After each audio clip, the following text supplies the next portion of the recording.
Hello friend, welcome to education institute में आपका स्वागत है। आज की क्लास बहुत खास होने वाली है, जो कि आज की क्लास क्या है, करंट अफेयर, जो ऑल कॉम्पिटिटिव एग्जाम के अंदर मोस्ट इम्पोर्टेंट क्वेश्चन रहने वाले हैं आज की क्लास से। और ज़्यादा देरी न करते हुए स्टार्ट करते हैं। कल जिन्होंने की उनकी करंट अफेयर की क्लास नहीं देखी है अभी तक, तो इस वीडियो की डिस्क्रिप्शन में जाकर उस वीडियो को जाकर देख लीजिए। चलो करते स्टार्ट आज का क्वेश्चन। दिल्ली के 20 क्वेश्चन होंगे करंट अफेयर की, जो मोस्ट इम्पोर्टेंट, जो एग्ज़ाम में आने की संभावना है 95%। चलो स्टार्ट करते हैं। हाल ही में किस राज्य सरकार ने, यानी कि हाल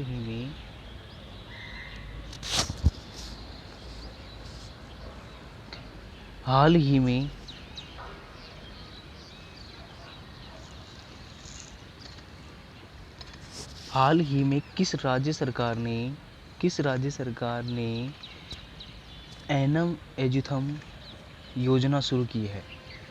एनम यानी कि किस राज्य सरकार ने एनम एजुथम योजना शुरू की है। तो किसने की थी? इसका राइट आंसर हो जाएगा तमिलनाडु। इसका राइट आंसर क्या हो जाएगा? तमिलनाडु। अब तमिलनाडु के बारे में कुछ बेसिक इंफॉर्मेशन ले लेते हैं कि तमिलनाडु में क्या क्या है, बेसिक नॉलेज। यानी कि हाल ही में तमिलनाडु के मुख्यमंत्री M.K. स्टालिन ने 8 साल से कम उम्र के छात्रों के बीच जो कोरोना की महामारी के कारण जो सीखने की इच्छा जागृत की, और उस योजना का नाम क्या है? एनम एजुथम योजना। तमिलनाडु के मुख्यमंत्री का नाम क्या है? M.K. स्टालिन ने जो 8 वर्ष से कम उम्र वाले छात्रों में जो कोरोना महामारी के कारण जो सीखने और सिखाने की जो प्रक्रिया बंद हुई थी, यानी कि स्कूलें बंद हुई थी कोरोना महामारी में, उसके दौरान तमिलनाडु के मुख्यमंत्री ने एनम एजुथम योजना प्रारंभ की थी। और इस योजना का उद्देश्य 2025 तक मूलभूत साक्षरता, यानी इस योजना का उद्देश्य क्या है? इस योजना का उद्देश्य है 2025 तक मूलभूत साक्षरता और बच्चों की संख्या सुनिश्चित करना, यानी कि 2025 तक मूलभूत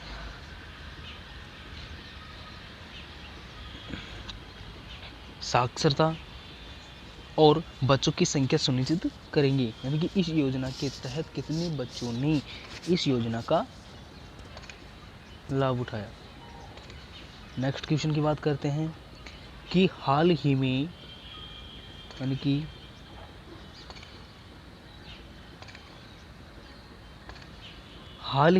किस देश की तेज गेंदबाज कैथरीन ब्रंट ने टेस्ट क्रिकेट से संन्यास की घोषणा की है। यानी कि हाल ही में किस देश की तेज गेंदबाज कैथरीन ब्रंट ने टेस्ट क्रिकेट से संन्यास की घोषणा, यानी कि टेस्ट में से संन्यास लेने की घोषणा की? किसने की थी? इंग्लैंड के। किस देश के गेंदबाज ने की थी? इंग्लैंड के देश की थी। अब इसके बारे में देखते हैं कुछ बेसिक। इंग्लैंड की तेज गेंदबाज कैथरीन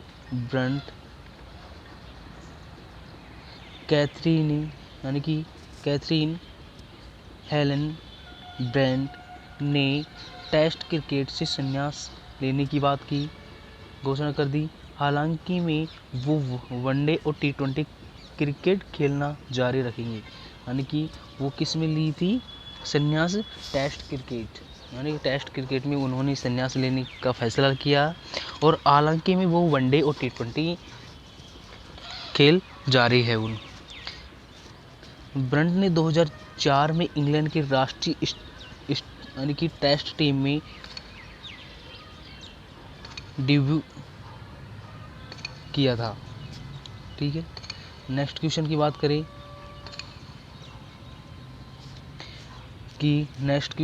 करते हैं कि वर्ल्ड रिफ्यूजी डे निम्न में से किस दिन मनाया जाता है?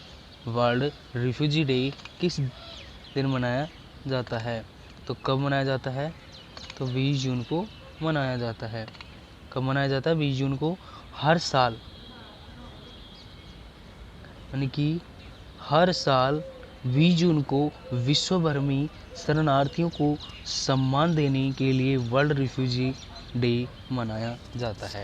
यानी कि आज की जो करंट अफेयर के इम्पोर्टेंट क्वेश्चन जो एग्ज़ाम, ये मान लो कि एग्ज़ाम में आएंगे ये क्वेश्चन।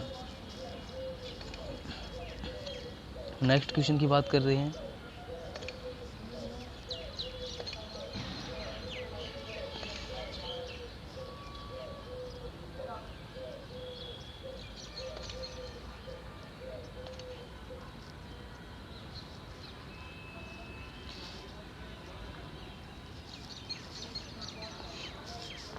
इस दिन को संयुक्त राष्ट्र उन शरणार्थियों को सम्मानित करने के लिए मनाते हैं जिन्हें उनके घरों से बाहर रहने के लिए मजबूर किया जाता है।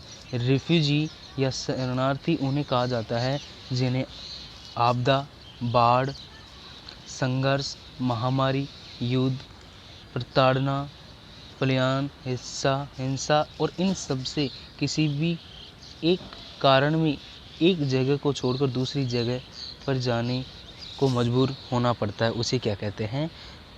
रिफ्यूजी, शरणार्थी। यानी कि एक स्थान से दूसरे स्थान तक अपना जीवन यापन और अपनी जो रहने की व्यवस्था करते हैं, कि बाढ़ के कारण, आपदा के कारण, संघर्ष के कारण, महामारी के कारण, युद्ध के कारण, प्रताड़ना के कारण, पलायन का कारण और हिंसा के कारण। तो नेक्स्ट क्वेश्चन की बात करें कि केंद्रीय गृह मंत्रालय ने केंद्रीय सशस्त्र पुलिस बलों और असम राइफल के कितने प्रतिशत रिक्तियों को अग्निवीरों के लिए आरक्षित करने की घोषणा की है? तो इसका राइट आंसर हो जाएगा 10% लोगों ने। इसका राइट आंसर क्या हो जाएगा? 10% लोगों ने। अब 10% लोग कौन कौन से हैं? यानी कि केंद्रीय गृह मंत्रालय ने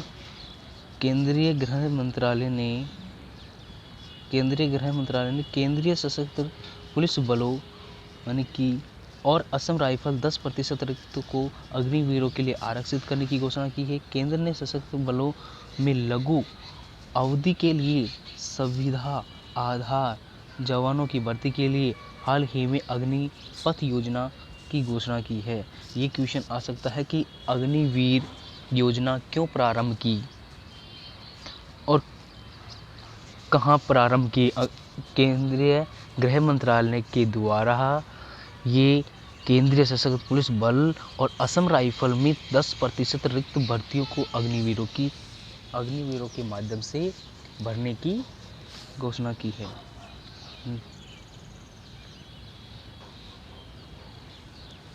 और यह कदम केंद्र सरकार, यानी कि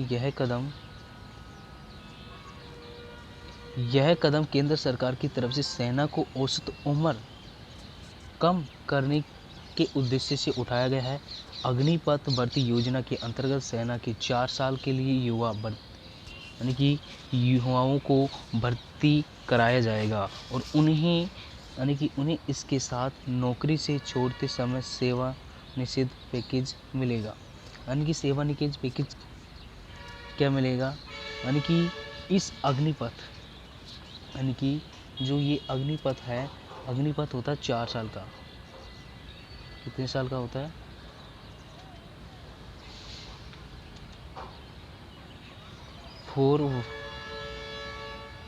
4 साल का रहता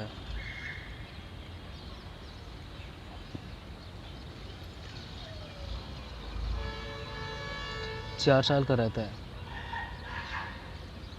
अब 4 साल की क्या होती है, पोस्ट रहती है। 4 साल की क्या रहती है, पोस्ट रहती है। और 4 साल के बाद जब रिटायरमेंट होंगे, यानी कि 4 साल के अंदर पर मंथ की सैलरी आएगी 25 से 30 के बीच में, ठीक है, ये सैलरी आएगी। और जब रिटायरमेंट होंगे तो 11.15 लाख रुपए का पैकेज मिलेगा। नेक्स्ट बात करते हैं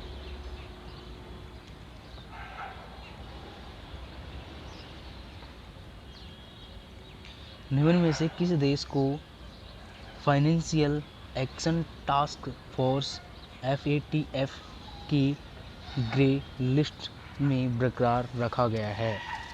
निम्न में से किस देश को फाइनेंशियल एक्शन टास्क फोर्स की ग्रे लिस्ट में बरकरार रखा है?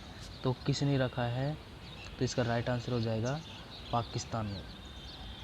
किसने रखा है? पाकिस्तान ने।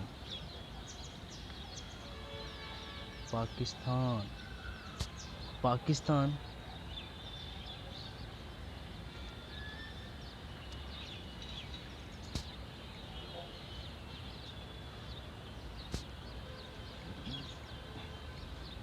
आतंकी यानी कि संगठनों, आतंकियों को अंतर्राष्ट्रीय फंडिंग की रोकथाम के लिए गठित फाइनेंशियल एक्शन टास्क फोर्स की निगरानी सूची ग्रे लिस्ट में पाकिस्तान ने अभी बना रहेगा। पेरिस में FATF की समीक्षा बैठक में पाकिस्तान की तरफ से आतंकी फंडिंग रोकने के लिए उठाए गए कदमों की तारीफ की गई।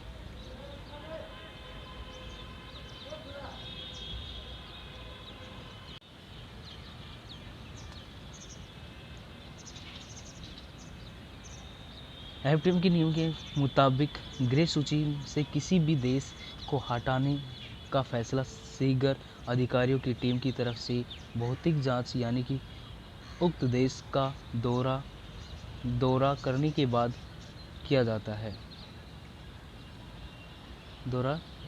पाकिस्तान जून 2018 के बाद से ही FATF की निगरानी सूची में बना हुआ है और वहीं इस सूची में सबसे ज़्यादा लंबे समय तक बने रहने वाला देश कौन सा है? पाकिस्तान है। नेक्स्ट क्वेश्चन की बात करते हैं। हाल ही में निम्न में से किसने अंडर 15 एशियाई जूनियर स्क्वैश चैंपियनशिप में स्वर्ण पदक जीता? किसने जीता है? तो ये जीता है अनाहत सिंह ने जीता है। अनाहत सिंह ने। अब अनाहत सिंह के बारे में कुछ बेसिक नॉलेज देख लेते हैं। भारतीय खिलाड़ी अनाहत सिंह ने थाईलैंड के पटायन में एशिया जूनियर स्क्वैश चैंपियनशिप में खिलाड़ियों के अंडर 15 वर्ग में स्वर्ण पदक जीता। अंडर 15 वर्ग वे टूर्नामेंट में एक भी गेम गंवाए बिना फाइनल में पहुंची थी। अनाहत सिंह कौन थी? एक लड़की थी। वे इस साल के अंत में फ्रांस के नेनिस में विश्व जूनियर स्क्वैश चैंपियनशिप भारत का प्रतिनिधित्व करने वाली सबसे कम उम्र की खिलाड़ी रही है। नेक्स्ट क्वेश्चन की बात करते हैं। हाल ही में किस शहर को हाल ही में किस शहर में भारत ने विस्मटेक प्रौद्योगिक हस्तांतरण केंद्र की स्थापना को मंजूरी दी है? कोलंबो श्रीलंका में। इसका राइट आंसर क्या हो जाता है? कोलंबो श्रीलंका में।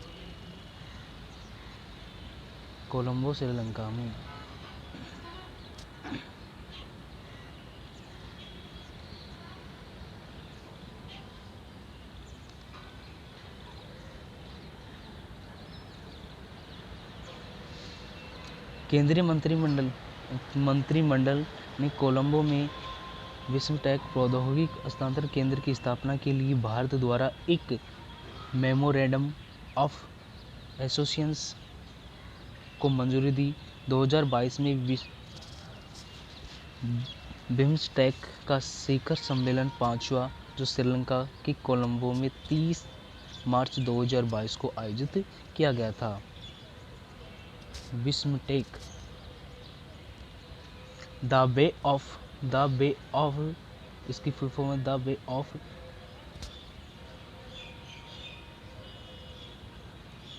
Bengal initiative for multi technical and economic corporation. Bengal की खाड़ी बहुक्षेत्रीय तकनीकी और आर्थिक सहयोग पहल बिस्मटेक प्रौद्योगिक हस्तांतरण और सुविधा का एक मुख्य उद्देश्य प्रौद्योगिक हस्तांतरण अनुभवों को साझा करने और क्षमता निर्माण को बढ़ावा देने के लिए बिस्मटेक सदस्य देश के बीच समन्वय सहयोग को मजबूत करता है। नेक्स्ट क्वेश्चन कि कौन सा खिलाड़ी हाल ही में T20 अर्धशतक लगाने वाला सबसे उम्रदराज भारतीय खिलाड़ी बन गया है? तो इसका राइट आंसर क्या हो जाएगा? दिनेश कार्तिक। अब दिनेश कार्तिक ने लंबे समय के बाद टीम इंडिया में वापसी की और कार्तिक ने राज्य को T20 में टीम इंडिया के लिए शानदार प्रदर्शन करते हुए हाफ सेंचुरी लगाई। कार्तिक ने T20 इंटरनेशनल मैच में अर्धशतक लगाने वाले सबसे ज़्यादा उम्र के खिलाड़ी और वे भारत T20 मैच में प्लेयर ऑफ द मैच भी रह चुके हैं। नेक्स्ट क्वेश्चन, गिलस्क्रोप्स मेघालयंस जो हाल ही में मेघालय में खोजा गया किस प्रजाति से संबंधित है? तो इसका राइट आंसर हो जाएगा चमगादड़।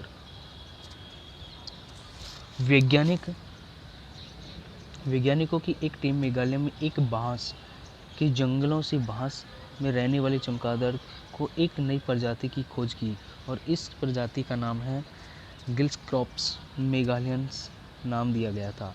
मेघालय में 67 प्रजाति के साथ सबसे अधिक चमगादड़ विविध दर्ज किए गए हैं। नेक्स्ट क्वेश्चन, किस देश ने SCO सदस्य देशों के लिए सॉलिडेरिटी 2023 नाम से एक संयुक्त सीमा अभियान आयोजित का प्रस्ताव किया? तो इसका राइट आंसर हो जाएगा चीन ने। आगो भारत और एशिया यानी कि भारत और शंघाई सहयोग संगठन के अन्य सदस्य देशों के अगले साल सदस्य देशों की सीमा एजेंसियों के लिए संयुक्त सीमा अभियान यानी कि सॉलिडेरिटी 2023 आयोजित करने के लिए चीन की एक पहल का समर्थन किया। तो हाय हेलो फ्रेंड, आज के लिए इतना ही काफ़ी, यानी कि टेक्निकल इशू के कारण आज की क्लास यहीं रोकी जाएगी और आशा करता हूँ कि ये क्लास आपको अच्छी लगी होगी। लाइक एंड शेयर कर सब्सक्राइब करके बेल आइकन प्रेस करके ताकि हर प्रकार की नोटिफिकेशन आप तक पहुँचे। Thank you, all the best.